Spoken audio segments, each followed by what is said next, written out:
Did you know that breast cancer is the most common cancer in the world? Also, can men develop it as well? These are just some of the interesting facts about breast cancer that we are going to explore today. So, stick around to the end of the video if you want to be surprised. Alright, let's start with the basics. In this tumor, abnormal breast cells grow out of control and from a mass, and if that is left unchecked, it can spread throughout the body and become fatal as well. While that sounds really scary, if you are regularly checking your body for early signs, it's not threatening.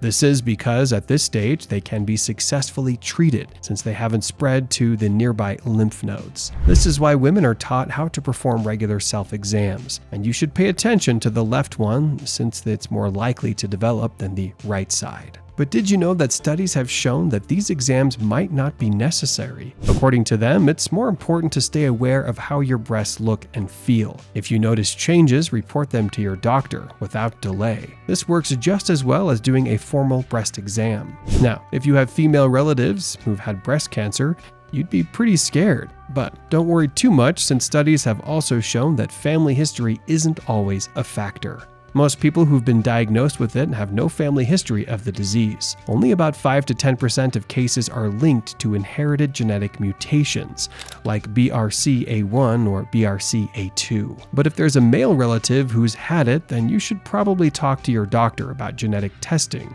to find out if cancer runs in your family, since you may be more likely to develop this tumor. Moving on to more interesting facts, did you know that breast cancer has been called the nun's disease? This was because there was a high number of nuns who were affected by it. You see, lifelong nuns are at an increased risk of breast, ovarian, and uterine cancers since they never have children. This relates to the modern studies that show a reduced risk in pregnant or nursing mothers. Speaking of the past, you'd be surprised to know that one of the ancient treatments for this growth was wasp dung. Yup, you heard that right. An Egyptian papyrus recommended a mixture of cow's brain and wasp dung to be applied to breast tumors. I don't know if that worked out for them or not, but I do know that I'm grateful for modern medicine. What do you think? And while we're on the subject of treatments, the first record of a mastectomy offered for breast cancer was over 1,500 years ago. In AD 548, Theodora, Empress of Byzantine, was offered this treatment for her tumor. However, she declined it and passed away the same year. Later on, this treatment was modified to use radical mastectomy, where the breast, underlying chest muscle, and lymph nodes were removed.